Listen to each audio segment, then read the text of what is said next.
wassalatu wassalamu ala alihi wa sahbihi ajma'in ma ba'du. Puji syukur kehadirat Allah Subhanahu wa Ta'ala atas segala nikmatnya. Tak lupa sholawat serta salam, mari kita limpah curahkan kehadirat Nabi besar Muhammad Sallallahu Alaihi Wasallam kepada keluarga, sahabat, serta umat muslim. Ibu dosen yang saya hormati, serta teman-temanku yang saya banggakan, pada kesempatan kali ini saya, Muhammad Rifki Nur Rahman, dengan NPM D119039070, kelas manajemen C, bertujuan untuk memenuhi salah satu tugas mata kuliah Manajemen Keuangan Internasional yang berjudul Behavioral Finance. Dengan maksud tersebut, saya persembahkan materi berupa presentasi ini kepada para audiens. Selamat menyaksikan.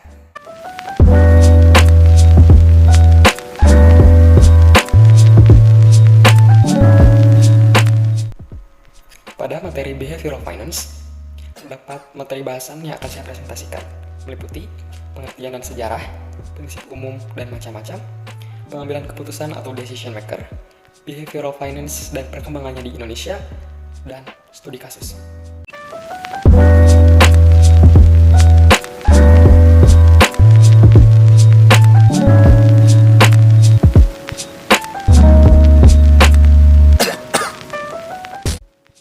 Pengertian behavioral finance. Behavioral finance adalah ilmu tentang perilaku, aspek psikologis bagi investor dalam mengambil keputusan, khususnya untuk investasi. Selain itu, behavioral finance juga menjelaskan tentang penyimpangan atau bias dengan terminologi psikologis. Keuangan perilaku atau behavioral finance pun berupaya untuk meningkatkan kesadaran publik tentang faktor emosional dan proses psikologis individu maupun entitas yang berinvestasi di pasar keuangan.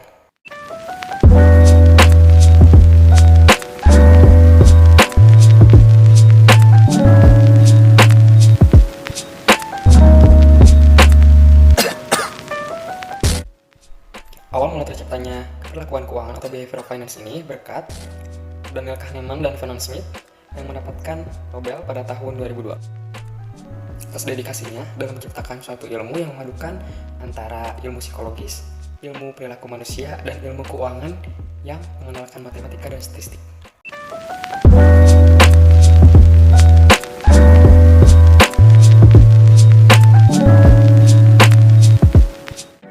Terdapat 4 prinsip umum terkait materi behavioral finance atau perilakuan keuangan, yang meliputi pertama, overconfidence atau terlalu percaya diri. Menurut Daniel dan Titman 1999, investor yang terlalu berlebihan akan dirinya sendiri akan berpengaruh kepada sahamnya itu sendiri. Yang kedua, financial cognitive dissonance atau teori disonansi kognitif. Menurut Morton 1993, orang akan merasakan ketegangan dan kecemasan apabila sedang mengalami suatu konflik. Namun beliau pun memberikan solusi untuk mengurangi kecemasan tersebut.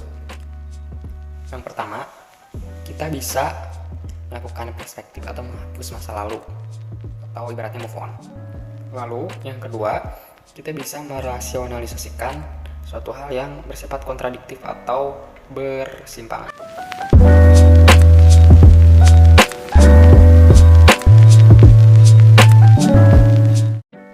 Ketiga, theory of regret atau teori penyesalan. Menurut Bell 1982, beliau menyatakan bahwa teori penyesalan ini kita membandingkan hasil yang sekarang dengan yang sebelumnya. Yang terakhir, keempat, yaitu prospek teori atau teori prospek. Pada intinya, teori ini menjelaskan bahwa orang tidak selalu berpikir rasional dalam memutuskan suatu keputusan, karena seringkali mengambil keputusan yang cukup berisiko pun itu bertujuan untuk menghindari kerugian.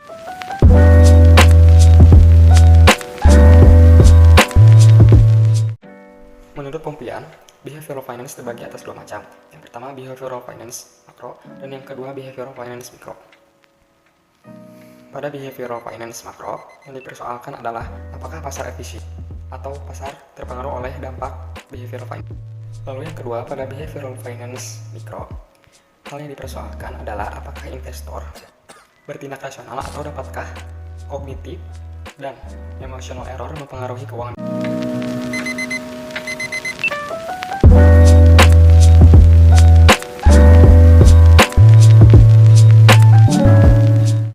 Lalu materi yang selanjutnya yaitu pengambilan keputusan atau decision maker. Pengambilan keputusan atau decision maker ini mempengaruhi pengambilan keputusan yang bersifat dasar atau fundamental. dan pengambilan keputusan yang tampaknya baik berubah menjadi buruk dan begitu pun sebaliknya. Dalam literatur ekonomi klasik dan ekonomi neoklasik barat, manusia digambarkan sebagai rasional atau masuk akal dalam membuat keputusan yang tepat untuk kepentingan pribadi dan dalam situasi yang transparan. Keadaan manusia tersebut disebut juga sebagai homo economicus dan memiliki definisi yaitu mampu mengoptimalkan segala peluang yang ada. Menurut Pompian 2006, homo economicus ini memiliki informasi yang lengkap dalam setiap alternatif dan keputusannya. Sebuah situasi yang ideal yang tentu tidak ada dalam kehidupan nyata seorang investor. Pompian 2006 pun menuturkan kembali bahwa pada kenyataannya manusia bisa berlaku sosial, terpengaruh oleh emosi, dan mustahil bila seseorang mendapatkan informasi secara lengkap terus-menerus.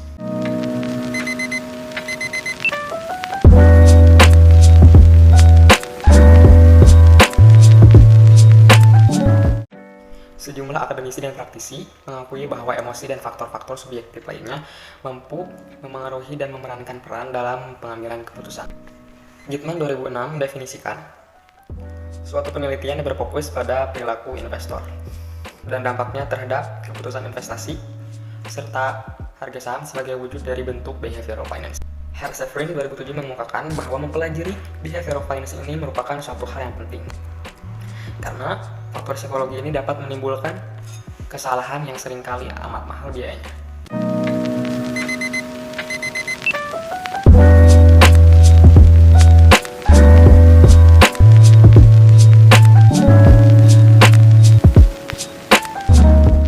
Pengambilan keputusan atau decision maker dalam ruang lingkup anchoring. Menurut Kahneman dan Tversky, kondisi anchoring ini terjadi pada saat seseorang membuat perkiraan yang dimulai dengan sejumlah patokan atau sembarang nilai dan kemudian melakukan penyesuaian jauh dari hal tersebut. Sedangkan menurut Anderson 2010, anchoring adalah istilah yang digunakan dalam ilmu psikologi terkait kecenderungan manusia atau seseorang dalam mengambil keputusan berdasarkan satu potongan informasi dalam mengambil keputusan.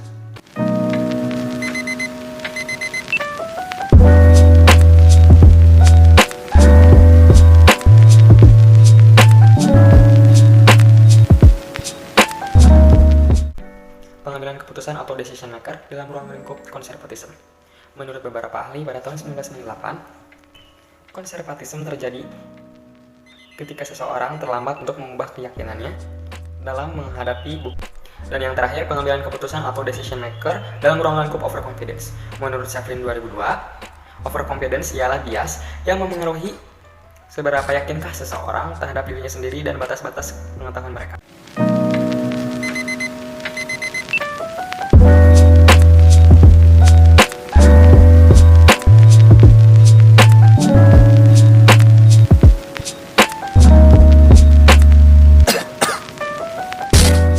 Behavioral finance dan perkembangannya di Indonesia. Perkembangan penelitian di bidang keuangan khususnya semakin marak berkaitan dengan behavioral finance. Karena para pelaku di bidang keuangan meliputi trader, manajer keuangan, manajer investasi, dan investor adalah individu-individu yang memiliki biasnya tersendiri. Setiap individu adalah unik dan kecocokan antar setiap jabatan yang diemban dengan perilaku yang memiliki wewenang adalah sangat penting. Berbagai peristiwa yang berkaitan dengan keuangan Indonesia telah menunjukkan bahwa behavioral finance bias sangat berperan baik dalam latar belakang mengambil keputusan suatu kebijakan maupun kegiatan atau aktivitas masyarakat dalam pengambilan keputusan. Semakin jelas bahwa ilmu terkait keperilakuan keuangan atau behavioral finance ini amat penting untuk dipelajari dan dipahami oleh para pelaku keuangan khusus, karena pengambilan keputusan yang salah akan berdampak pada kerugian.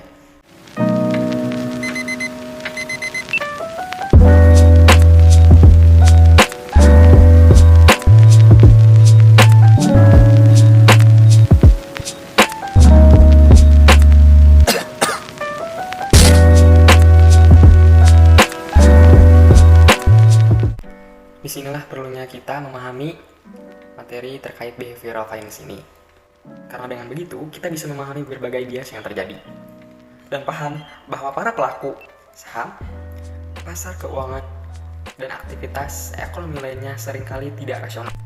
Dengan demikian, kita bisa mengendalikan diri kita di tengah fluktuasi yang terjadi sehingga bisa memanfaatkan situasi dengan sebaik mungkin bagi tujuan keuangan kita.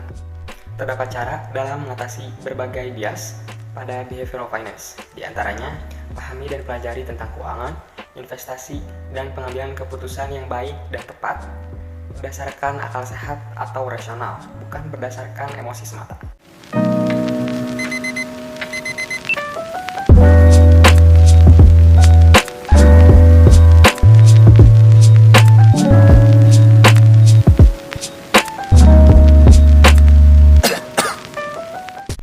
Pada pembahasan terakhir terkait materi behavioral finance terdapat 2 studi kasus.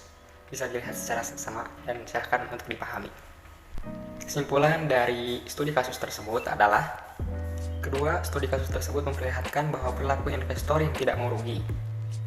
Padahal investasi saham pada kasus tersebut menunjukkan bahwa instrumen ini merupakan investasi jangka panjang karena menanamkan modal atau aset dalam jangka waktu yang cukup lama dan keuntungannya lebih besar dibanding instrumen investasi lainnya. Meskipun profit maksimalnya baru bisa dinikmati bertahun.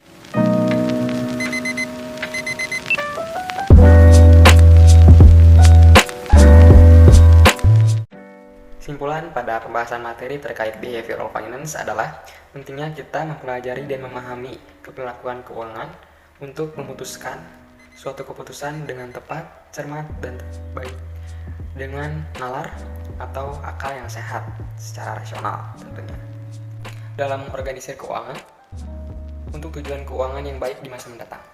Cukup sekian presentasi dari saya, mohon maaf apabila terdapat kekurangan dan semoga dapat bermanfaat dan bisa dipahami. Billahi taufiq wal hidayah, wassalamualaikum warahmatullahi wabarakatuh.